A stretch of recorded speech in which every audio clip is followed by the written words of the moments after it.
Salut à tous, comment allez-vous? J'espère que vous allez très bien. في الفيديو ده هديكم الدليل الكامل لتعلم اللغة الفرنسية من الصفر للاحتراف من مستوى A1 ل B2 و C1 بخطة واضحة لكل مستوى وبنصايح ومصادر تساعدكم على طول الطريق. بتحلم تتكلم فرنسي بطلاقة؟ تابع الفيديو للآخر. Vous êtes sûr, Mademoiselle French. قبل ما ندخل في خطة كل مستوى تعالوا نتفق انك محتاج تشتغل على 4 مهارات: مهارة السمع، مهارة القراءة، مهارة الكلام، ومهارة الكتابة لخطة المستوى A1. احنا كده تقريبا بنبدأ زيرو لغة فرنسية. طيب هنعمل ايه؟ اول حاجة كده بسم الله الرحمن الرحيم هنبدأ بالأبجدية. الحروف الأبجدية نسمعها كويس وبعدين ندخل على العبارات والكلمات الأساسية وعلى صوتيات اللغة، ودي أهم حاجة. مهم جدا ان احنا نتأسس صح في الصوتيات. وهتلاقي قناة اسمها بودكاست فرنسي فصيل، هتلاقوا شارح فيها كل صوتيات اللغة، وكمان هتتعلم صح تنطق. طيب ايه الابليكيشنز مثلا اللي ممكن تساعدني في ان انا ابدا من الزيرو خالص؟ عندك ابليكيشن بوسو. الابليكيشن ده هتلاقي عليه من الزيرو خالص. المهم انك تحدد المستوى بتاعك من المستوى A1. هيبدا يجي لك كلمات كتير، هيجيب لك نطق للكلمات والارقام ونطق العبارات صح وانت تنطق وراه. وعندك كمان القواعد كمان شارحها بطريقه كويسه وبسيطه، كمان تتدرب وتحل عليها. تاني ابلكيشن معانا هو TV5 Monde. الابلكيشن ده هو مهمته الاساسيه انك تسمع وتقوي مهاره السمع وتتدرب عليها في الحل. طيب هتلاقي عندك برضو صوتيات، وهتلاقي عندك فوكاب كتير، وهتلاقي عندك كمان قواعد. مهم برضو انك تحدد في الاعدادات مستواك A1. ايه المصادر اللي احنا ممكن برضو نذاكر منها ونشوف احنا وصلنا لايه؟ ايه القاعده اللي عليها الدور؟ الفوكاب، القراءه اللي احنا ممكن نقراها. عندي كتاب اسمه اتوليه A1، هو سلسله كتب اتوليه اصلا هنشتغل عليها طول الفيديو من A1 للB2 والC1 والC2 كمان. ممكن نلاقي كتاب اتوليه ده فين؟ هسيب لكم لينك قناه تليجرام في الديسكربشن بوكس في صندوق الوصف. هتنزل الكتاب وهتبدا فيه من الاول. هو كله فرنساوي مفيهوش عربي خالص، بس هتبدا تحاول تترجم مثلا، تحاول تفهم ان علينا قاعده كذا، فهنروح نكتب اسم القاعده على اليوتيوب. وهشرح لكم قناتين ممتازين جدا في شرح القواعد على اليوتيوب. اول حاجه لفرنسي افوك نوما، تاني حاجه ليرن فرنش وذ أليكسا. مهارة السمع زي ما قلنا هنشتغل على ابلكيشن TV5 Monde. طيب لو انا عايزه مثلا اسمع بودكاست مثلا، هو ترند دلوقتي ان احنا نسمع بودكاست، يبقى ندخل على بودكاست اسمه كوفي بريك فرنش، نبدا نسمع المستويات المبتدئين. مهارة الكتابه بقى، مهارة الكتابه مهمه انك تبدا تكتب تعريف بنفسك، انت تقدم نفسك بالورقه والقلم. يعني مثلا جو مابيل ايمان، جي 24 ans، شوي ايجيبسيان، وهكذا. تبدا تكتب كده تعريف لنفسك كويس، تقدم نفسك كويس وتحفظها برضو، بحيث ان انت تقدم نفسك شفا وتقدم نفسك كتابه. طيب محتاج مثلا حد يساعدك في مهاره الكتابه، تحس ان هو كمدرس معاك، تبقى تدخل على ChatGPT الذكاء الاصطناعي. ChatGPT يقدر يصحح لك الموضوعات اللي انت ممكن تكتبها، ويصحح لك الاخطاء الاملائيه اللي ممكن تكتبها. خلصنا كده A1، ندخل على مستوى A2. طالما بدأنا مستوى A2 يبقى احنا اترفعنا 3 مستويات، وبدأنا نفهم شوية، وبدأنا إلى حد ما عرفنا نطق الكلمات، الحاجات الأساسية. ندخل ونتعمق شوية في الجرامير. قبل ما ندخل في الجرامير برضو محتاج تنزل كتاب اتوليه A2. لينك الكتاب هتلاقوه في الديسكريبشن بوكس. الكتاب ده هيبقى برضو نفس التفاصيل بتاعه المستوى الاولاني، بس هتلاقي القواعد A2، هتلاقي الفوكاب للA2، وهتلاقوا المقالات اللي موجوده للA2 والاوديوهات برضو للA2، بحيث ان احنا خلاص احنا علينا في المستوى. طيب نشتغل برضو على ابلكيشن بوسو. الابلكيشن ده يبقى مطول معانا لاخر B2. هنبدأ نشتغل عليه واحدة واحدة بعد ما نخلص ونحل تمرينات وناخد ونجتاز المستوى A1. نبدأ في A2، هيساعدنا جدا. تاني حاجة مهم جدا انك تتأسس صح في الجرامير برضو مع قناة لو فرنسي افيك نوم. عايز تعرف كلمات اكتر ممكن تنزل كتاب اسمه فوكابولير بروجريسيف A2. كل الكتب دي هتلاقوها في اللينك بتاع قناة التليجرام في صندوق الوصف. فيها كلمات فوكاب كتير جدا ممكن تحفظها. وكمان تابع مع قناه ليرن فرنش ويز اليكسا، بتنزل قسم بلاي ليست للكلمات والفوكاب الكتيره الخاصه بالادو. كمان بقى ان احنا نقدر نكتب مواضيع ونكتب ايميلات ونرد عليها سواء بالرفض او بالقبول. فانصحك برضو انك تدخل على شات جي بي تي الذكاء الاصطناعي، تقول له انا عايزه المواضيع الخاصه بالمستوى ادو، هيجيب لك سلسله فيها المواضيع كلها وطرق الكتابه.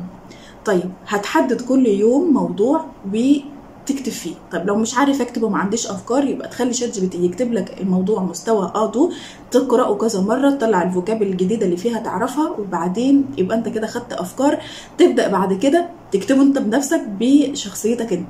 برضه ترجع له تصور له اللي انت كتبته وتبعته له بحيث انه يصحح لك اللي انت كتبته. بالنسبه لمهاره السمع، مهم جدا ان احنا نكمل تدريب على ابلكيشن تي في 5 موند، بحيث ان احنا خلصنا خلاص المستوى بتاعنا علا من ندخل الادو. هيبقى صعب شويه بالنسبه لنا، بس مع التكرار ومع ان احنا نسمع كتير ومع ان احنا بنعرف نسمع الكلمه ونشوفها قدامنا، فده حاجه ممتازه جدا وبتخلي مستوانا يترفع.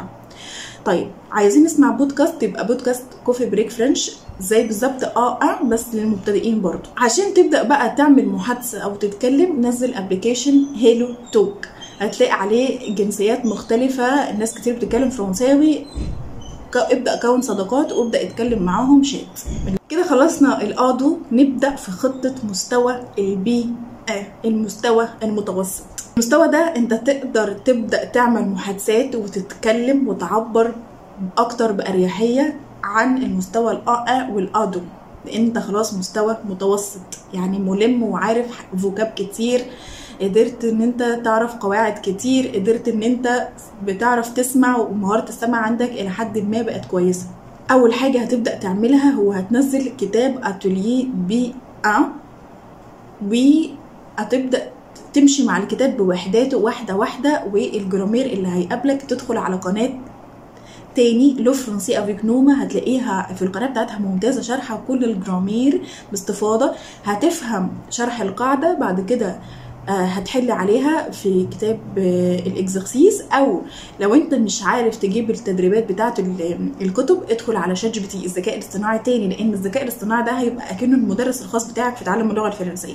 تدخل تقول له انا عايز تدريبات او تمارين لحل قاعده كذا، وتكتب اسم القاعده، هيجيب لك تمارينات كتير جدا، اختياري، اكمل، واتيفر هو هيجيب لك ايه، هتدخل تحل عليه وتجاوب معاه في نفس الابلكيشن. طيب وهيصحح لك الاجابات، ولو مش فاهم القاعده هيجيبها لك بطريقه مبسطه. يبقى احنا كده عرفنا هنذاكر القاعده منين، هنشوفها من على قناه اليوتيوب، وهنحل عليها في شات جي بي تي او في الكتاب اللي معانا. عايزه اوسع الفوكابولير بتاعتي الفوكابولير، يبقى هننزل كتاب فوكابولير بروجريسيف بي وبرده موجود كتاب اسمه جرامير بروجريسيف بي الكتاب ده بتاع الجرامير هيبقى فيه تمرينات كتير للحل، ممكن تبدأ تحل فيها وتتدرب كتير جدا مع نفسك، ولو مش عارف الإجابة ادخل على شات جي بي تي هيجيب لك الإجابات. المستوى ده بقى محتاج نسمع حاجات طبيعية أكتر، حاجات في الشارع كده، وحاجات ناس بتتكلم في الشارع، لغة وحوار بأهل البلد.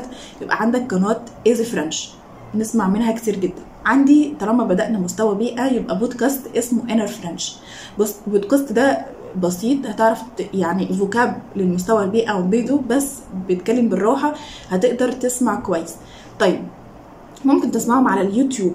طب ممكن نسمعهم على حاجة تانية اسمها لانجوج اكتر، التطبيق ده ممتاز، بتنزله عندك، بتبدا تدخل على البودكاست زي ما شرح كده على الشاشه، زي ما انا شرح كده على الشاشه، بتدخل على البودكاست هتلاقي انر فرنش، هتضغط عليه هيجيب لك البودكاست، هتسمع وهتلاقي الصوت تتر اللي هو الكلام اللي بيتقال قدامك، بحيث ان انت تبقى بتسمع وبتشوف الكلمه بتتقال.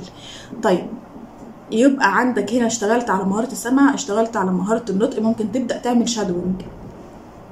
طيب ممكن كمان تدوس على الكلمه في التطبيق، هيجيب لك معناها بالعربي ويجيبها لك في جمل. فالتطبيق ده ممتاز جدا، تقدر تستخدمه في البيئه والبيدو وحتى في الادو كمان.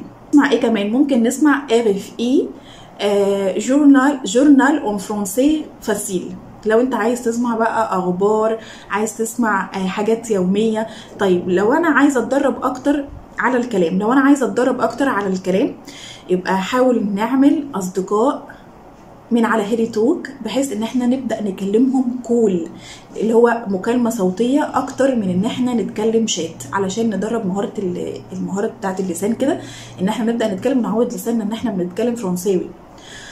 بالنسبه للقراءه ممكن نقرا مقالات على تطبيق، قصدي على موقع اسمه RFI او لو موند، ممكن نبحث عنه على جوجل. بالنسبه للكتابه بنعرف يعني عندك مواضيع كتير جدا موجوده في الاتوليه في البرودكسيون اكريت.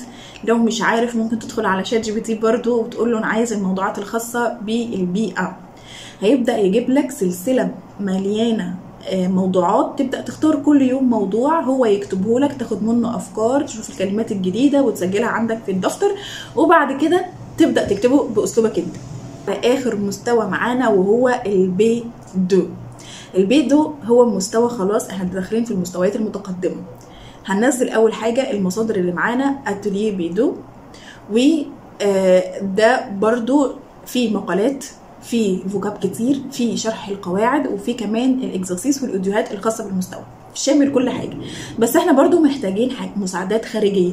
ممكن مثلا بالنسبه للكتب ننزل برضو جرامير بروجريسيف بي دو سي ام، وفوكابولير بروجريسيف بي دو وسي ام.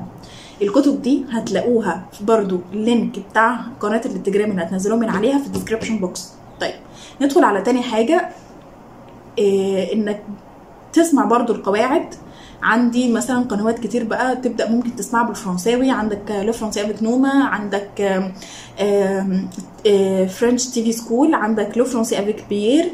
القنوات دي بتشرح الجرامير بس بالفرنساوي. طيب محتاجين ان احنا نسمع بقى كتير. المستوى ده مستوى لحد ما بندخل في صعوبه شويه بان احنا بنسمع حاجات، لانه بيتكلموا بسرعه كبيره شويه. ممكن نسمع ايه بقى؟ نسمع انر فرنش عادي، ده بيتكلم بالراحه على لانجويج دايركتور اللي احنا شرحناه في المستوى البيئه.